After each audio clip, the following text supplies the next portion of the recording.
Je suis ici pour parler de succès, n'est-ce pas? La première règle du succès est d'avoir une vision. Parce que voyez-vous, si vous n'avez pas de vision de l'endroit où vous voulez aller, et si vous n'avez pas un objectif précis, vous allez juste tourner en rond et n'y arriverez jamais. C'est comme, vous pouvez avoir le meilleur navire au monde, vous pouvez avoir le meilleur avion du monde, si le pilote ou le capitaine ne sait pas où aller, il va juste se perdre, il finira au mauvais endroit. Donc, j'ai été très chanceux d'avoir trouvé ma vision. Je veux dire que vous savez que je suis né en 1947 en Autriche, après la Seconde Guerre mondiale, mais je savais que je ne voulais pas rester en Autriche toute ma vie. J'étais impatient d'en sortir. Je ne pouvais pas me voir, moi aussi, devenir un agriculteur ou travailleur en usine ou quelque chose comme ça. Même si bien que mes parents voulaient que je reste et que mon père, qui menait une vie normale, voulait que je devienne un officier de police comme il était. Ma mère voulait que je reste au pays pour épouser une fille au nom de Heidi, avec l'espoir d'avoir plein d'enfants comme la famille, mais c'était leur vision, pas la mienne. Ma vision était totalement différente, je sentais que j'étais né pour quelque chose de spécial, pour quelque chose d'unique, pour quelque chose de grand. C'était un sentiment génial. Je sentais que je savais où je voulais aller. Imaginez, la majorité des gens ne savent pas où ils vont, alors que lorsque vous avez un objectif, tout devient plus facile. Car rappelez-vous qu'en Amérique, par exemple, lorsque vous étudiez, vous verrez le pourcentage de personnes qui aiment leur travail. 74% des gens détestent leur travail en Amérique. Et ce n'est pas très différent quand on se rend en Europe. La majorité des gens n'aiment pas ce qu'ils font, parce qu'ils n'ont jamais eu de but qu'ils auraient pu suivre, ils vagabondent juste sans but, et s'il y a une place libre afin qu'ils obtiennent leur travail, ils sautent dessus, parce que le monde est de la sorte. Mais quand vous grandissez, c'est une joie. Le travail, ce n'est pas amusant, donc quand on se dit que seulement un quart des gens aiment ce qu'ils font dans leur vie, c'est effrayant. Quand vous y pensez, je me suis senti tellement béni de savoir ce que je voulais faire. Ça serait comme un étudiant en médecine qui choisit ses études parce qu'il sait qu'il veut devenir médecin, qu'il sait où il veut aller. Ma vision était si claire pour moi que les gens venaient toujours me demander lorsqu'ils me voyaient dans la salle. Pendant de durs entraînements, ils me demandaient toujours: comment est-ce possible que vous travaillez si dur, 5 heures par jour, 6 heures par jour, en ayant toujours un sourire au visage? Les autres bodybuilders travaillent aussi dur que vous, mais eux, ils ont l'air malheureux. Comment c'est possible? Je leur répondais que pour moi, l'idée de devenir Mister Olympia était si grande que je savais que chaque répétition que je faisais me rapprochait peu de la réalisation de cet objectif. Ma vision se transformait un peu plus en réalité. À chaque série que je faisais, à chaque répétition, chaque poids que je soulevais, me faisait faire un pas de plus vers la réalisation de cet objectif en réalité. Donc, je ne pouvais pas attendre de faire un squat de plus à 220 kg, je ne pouvais pas attendre une autre série au développé couché. Je ne pouvais pas attendre de faire 2000 abdos supplémentaires, je ne pouvais pas attendre le prochain exercice, la prochaine demi-heure de posing et tout le genre de choses que vous devez faire pour devenir un champion. À l'âge de 20 ans, je suis allé à Londres et j'ai gagné le titre de Mister Universe en tant que plus jeune Mister Univers de tous les temps. Et si c'est arrivé, c'est parce que j'avais un objectif. Alors, laissez-moi vous dire quelque chose. En visualisant votre objectif, les choses deviennent amusantes, vous devez avoir un but. Peu importe ce que vous faites dans la vie, vous devez avoir un but.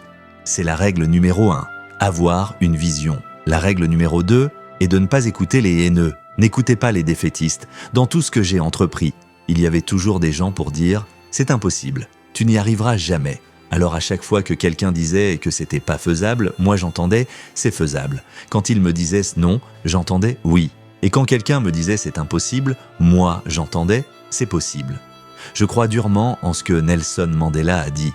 Tout est toujours impossible jusqu'à ce que quelqu'un le fasse. Donc, je veux être cette personne qui le fait. Je veux leur montrer qu'ils ont tort. Peut-être que ça n'a jamais été fait avant. Très bien, c'est parfaitement pour ça que je vais le faire. Et je n'écouterai jamais ceux qui s'y opposent.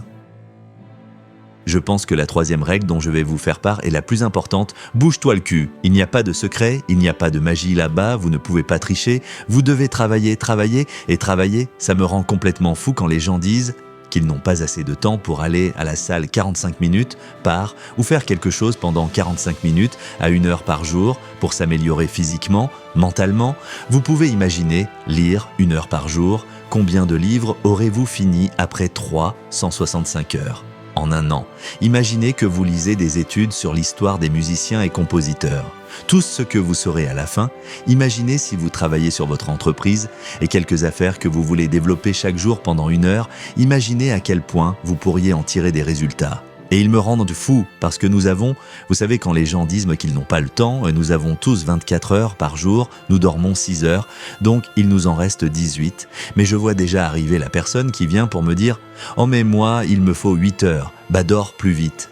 Donc nous avons 18 heures par jour. La personne moyenne travaille environ 8 à 10 heures. Supposons qu'elle travaille 10 heures. Il lui reste donc 8 heures. Vous êtes sur le trafic, disons, 1 heure par jour, peut-être 2 heures par jour. Après ça, vous avez encore 6 heures de temps libre. Que faites-vous avec vous 6 heures? Qu'est-ce que vous en faites? Alors oui, nous devons manger. Peut-être que vous parlez un peu avec les gens et tout ça, mais est-ce que vous vous rendez compte du temps qu'il vous reste si vous organisez vos journées de sorte à ce que vous travaillez dur? Je veux dire, laissez-moi vous parler de quelque chose. Quand je suis allé en Amérique, j'allais à l'université, je m'entraînais 5 heures par jour et j'avais un poste dans la maisonnerie. Parce que à cette époque, il n'y avait pas beaucoup d'argent dans le bodybuilding.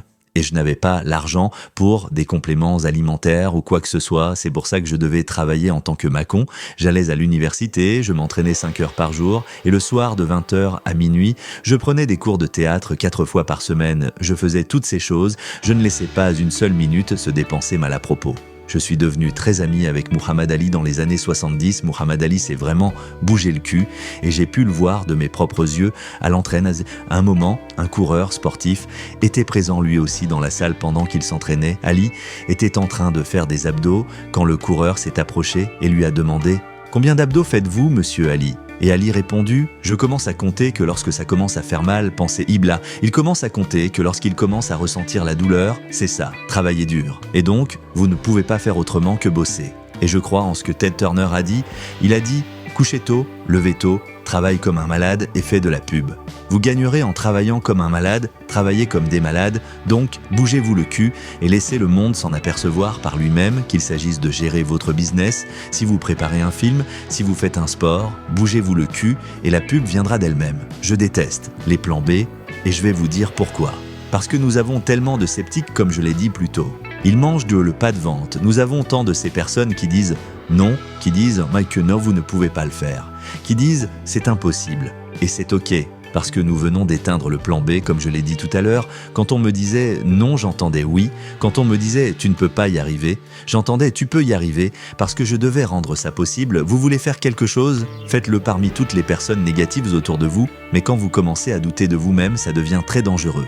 Parce que maintenant, ce que vous dites essentiellement, c'est que si mon plan ne fonctionne pas, j'ai toujours un plan de secours, un plan B. Cela veut dire que vous commencez déjà à penser au plan B et chaque pensée que vous accordez au plan B vous enlèvera maintenant cette pensée et cette énergie que vous accordez au premier plan. Et il est très important de comprendre que nous fonctionnons mieux s'il n'y a pas d'issue de secours. Parce que le plan B devient une issue de secours, il est dit que si j'échoue ou que je tombe, au moins je suis en sécurité avec ce plan B, mais ce n'est pas bon, parce que les gens ont de meilleures performances quand ils n'ont pas d'issue de secours, les gens ont de meilleures performances dans le sort et dans tout le reste lorsque c'est leur seule issue. Il est très dangereux d'avoir un plan B, parce que vous vous ôtez la chance de vraiment réussir, et l'une des principales raisons pour laquelle les gens veulent avoir un plan B, est qu'ils ont peur d'échouer, et se disent « si j'échoue, je n'ai plus ma chance autre part ». Bien, laissez-moi vous dire quelque chose, n'ayez pas peur de l'échec, parce qu'il n'y a rien de mal à échouer. Vous échouez pour grimper les échelons, il n'y a personne qui n'a jamais échoué. Nous perdons tous, et c'est ok, ce qui ne va pas, c'est que lorsque vous échouez, vous restez dans votre échec. Celui qui reste coincé dans son échec est un perdant, et un gagnant va échouer, puis se relever, échouer, puis se relever, échouer, et toujours se relever, ça, c'est un gagnant. C'est ça, un gagnant. Et nous perdons tous, nous avons tous déjà perdu, nous sommes d'accord, et c'est pour cette raison que je vous dis de ne pas vous inquiéter lors d'un échec. Parce que lorsque vous avez peur de perdre, vous vous bloquez, vous êtes figé, vous devez être confiant afin de pouvoir performer dans n'importe quoi. Si c'est dans la boxe, ou dans votre travail, ou avec vos pensées, vous n'y arriverez qu'en étant détendu, alors détendez-vous, il est normal d'échouer mais nous allons tous faire. Et donnez tout ce que nous avons, et de ça que je parle, n'ayez pas peur d'échouer. L'une de mes 6 règles du succès est que vous ne pouvez pas vous sentir complet en tant que personne, que si vous réfléchissez à ce que vous pouvez faire pour votre collègue à côté de vous qui a peut-être besoin d'aide. Je me sentais comme si tout le monde avait une motivation différente. Et bien, c'est pour ça que je suis allé en Amérique et j'ai vu comment l'Amérique était. L'Amérique était le pays le plus généreux au monde. Je veux dire qu'ils m'ont accueilli les bras ouverts, ils m'ont aidé. Ils m'ont invité pour le dîner de Thanksgiving, ils m'ont fait rencontrer des bodybuilders, ils m'ont accueilli dans des salles pour m'entraîner, ils m'ont apporté des assiettes à mon appartement parce que je n'avais pas beaucoup d'argent, je n'avais pas de lit, pas d'oreiller, ni de couverture, je n'avais pas de télévision, je n'avais pas de radio, je n'avais rien. Ils m'ont rapporté tout ça à mon appartement, ils m'ont aidé et cette générosité en Amérique se ressentait en moi en tant qu'immigrant. Ils m'ont tellement aidé que je devais leur assurer que je leur donnerais quelque chose en retour.